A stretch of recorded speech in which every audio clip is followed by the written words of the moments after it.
Please welcome Mayor Garner.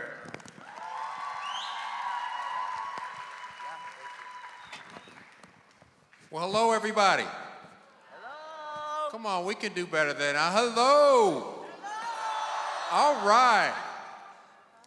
I hear that there are people from all over the United States and Canada, Chin Youth of North America. Give yourselves a round of applause for being right here in Kansas City, Missouri. Now, what wasn't said is I'm the mayor of Kansas City, Kansas. And right now, and I know a lot of folks, they think Kansas City is one city, but there's two Kansas cities. You have Kansas City, Missouri. We're in Kansas City, Missouri right now, and I'd like to give respect to the mayor of Kansas City, Missouri, Mayor Quentin Lucas, who couldn't be here with us tonight. But I know that the most diverse city in the United States is in Kansas City, Kansas, in Wyandotte County. Is anybody here from Kansas City, Kansas, and Wyandotte County? Yes. That is amazing. And so on behalf of the Unified Government of Wyandotte County, Kansas City, Kansas, I'd like to welcome all our Wyandotte County folks here in the great state of Missouri to fellowship with Mayor Quentin Lucas. His team over here, they're doing great things here in Kansas, Missouri, and we're proud to be here and share in this momentous occasion with you. With me somewhere is my community engagement advisor. If he's out there, I can't see him. Raise your hand. Steve Williams. Give him a round of applause.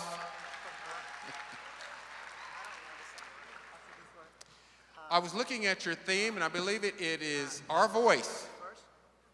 And I just was talking to a young man, and he was telling me about some of the trials and tribulations and struggle that are going on in Burma right now.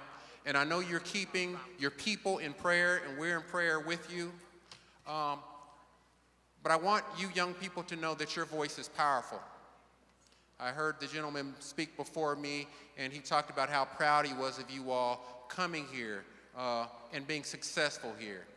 And I want to know that we support you, we love you, we want you to continue to keep that success because your voice is powerful. Don't let anyone tell you that it's not. God has given you all the tools you need to be successful in life. Let your voice resonate as entrepreneurs, as engineers, as doctors, as lawyers, as educators, creating families and legacy and memories. And let that voice carry on a future of unity of your people. It's really amazing. I don't understand the language, but I can feel the love in this building. And I enjoyed all the entertainment, powerful entertainers, powerful. It makes me proud to be here with you tonight. And I say that is continue to hold true to your culture, to your language, to your people, to who you are, and don't let anyone make you ashamed for being here in this great nation we call the United States of America, that is a land of hope and opportunity. One thing I talk about is unity. And we talk about unity, I see that and I feel that here tonight when you talk about the Chin Youth Organization of North America, you all coming together and converging, showing love for one another, uplifting one another, sharing, networking, fellowshipping. And what that does is it presents encouragement, not just for you all, but for me and everybody else, that there's opportunity. That opportunities aren't for those that are powerful, privileged, those that are connected. Opportunity in this country exists for everybody that's willing to work hard and willing to do the things necessary to be successful. One thing that helped me in life was, number one, faith. Faith in my God. And I'm not ashamed to say my God is my Lord and Savior, Jesus Christ. Every trial, tribulation, every struggle, I related back to God because we're all going to have trials and tribulations. I didn't just become mayor, just on a whim. I had to work hard. But it took faith. And I wasn't a person that was powerful, privileged, or any of those things. I graduated as a student from Wyandotte High School, a normal high school in Kansas City, Kansas, nothing special. I got a job, I went in the military, and I can tell you a little bit of my story. I got a job at the city. I got laid off. I originally wanted to go to school to be a lawyer, but my mother, she pushed me into getting this job at the city. So I planned on that. I went down that pathway, but I got laid off. That was unexpected for me. And I remember after I got laid off, I graduated from high school, and I was sitting in my room, and my mother walked in my room, and I'm gonna tell you exactly what she did. I was laying on my bed, and it was the middle of the afternoon, and she walks by my room, and then she walks by my room again, and then she stops, and then she said, "What are you doing?" And I said, "Nothing." And then she said, "I'm gonna ask you again, what are you doing?" And I said, "Nothing. Is there something you want me to do?" And she paused for a minute, and she said, "I'm gonna ask you one more time, what are you doing?" And I said, "Mom, I'm not doing anything. Did I do something wrong?" She said, "There lies the problem. You're 18, you're a grown man, you got 30 days to get a job, get an education, or you get out." That's how my mother came at me. Now, in my mind, I'm still a kid, I'm 18. I haven't been long graduated from high school, but that's where my faith came in. And my father came in that night and he said, "Your mother had a talk with you while I was at work." And he said, "Let me encourage you, son, there's opportunities that exist." He said, "I joined the military. Now that worked for me." And he said, "You can still go to college if you want to, but what you can't do as a man is I work all day. Your mother takes care of this family and this house.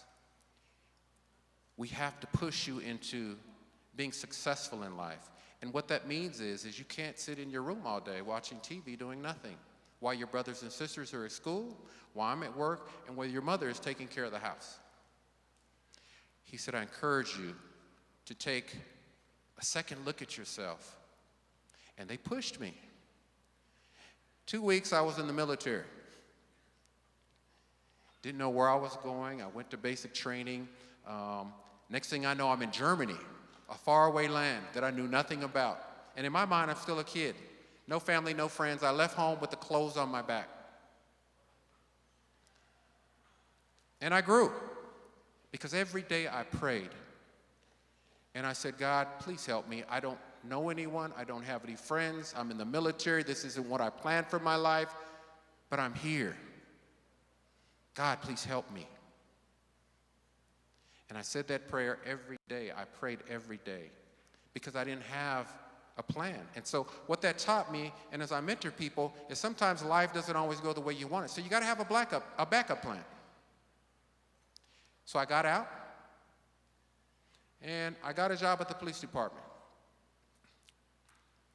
And I moved up the ranks pretty quick. I had a son, real young, and it was hard because I'm young. And I had to work 2 and 3 jobs sometimes, part-time jobs, along with being a police officer. But I made up in my mind that I was going to be a good father and that I was also going to do everything I could to be successful. So I went back to college, and I tell young people today, the first step to hope, the second step to opportunity, the third step to an improved destiny, I believe, starts with an education. How many believe that? Clap. Yes. So I went back to school, and I went to Kansas City, Kansas Community College, got my associates, I got my bachelor's degree, and I ended up working and getting my master's degree. And I did that all being a father working 2 jobs. And some of you might say, "Well, what are you trying to say?" The point is that if I can be somebody average, can graduate, plans change, get a job, become a father at a very young age, have to work 2 and 3 jobs sometimes, go to college, what I'm telling you is it can be done. I became the youngest black detective on the police department ever promoted. I became the youngest, yes, captain on the police department ever promoted. I became the youngest major on the police department ever promoted. And during that time, because of how segregated our city was and how that still carried over back then, I was the first black to ever command an area where blacks had never commanded anywhere in the city, the western part of our community, as a major.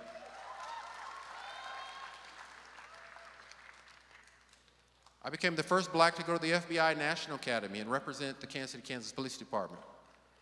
Yes. I became the youngest deputy black chief ever in the history of Kansas City, Kansas.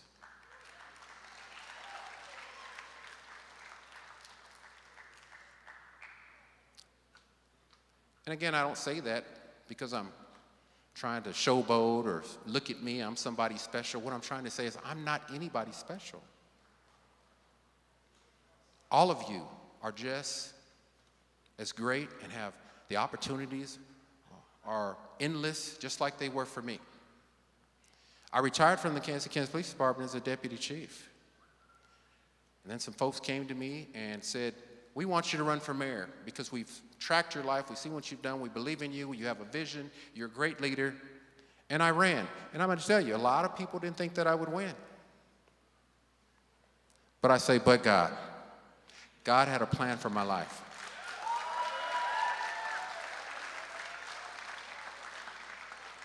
And I became the youngest African American and the first black mayor of the great city of Kansas City, Kansas in the history of our city.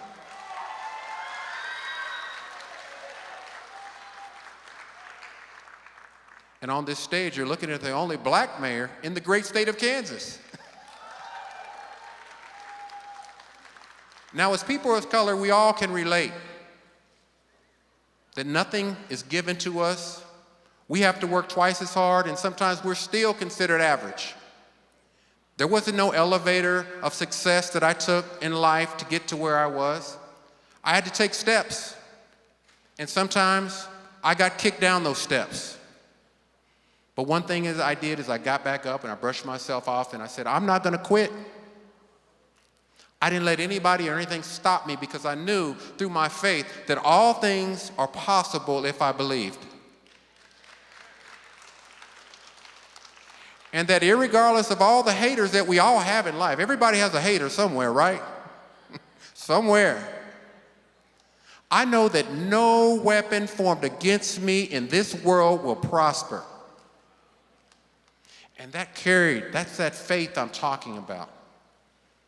And again, I go back, I'm not telling you my story because it's anything special, or I want you to look at me and say, he's bragging. I want you to see in me the opportunity through faith and hope and education and family and resilience that lies in each one of you, and you take that. When I talk about unity, talked about that of your people. The opportunities that exist, I just spoke about that. That opportunity is there for all of you. But what does that do? My message tonight is hope. Unity, opportunity, and hope. You being successful, you driving, you never giving up, you never quitting, you staying true to who you are. You continue to champion your culture, your language, your country. Don't ever let that go. Don't ever let anybody, anywhere, make you negate any of those things. Because you are a strong people. Right.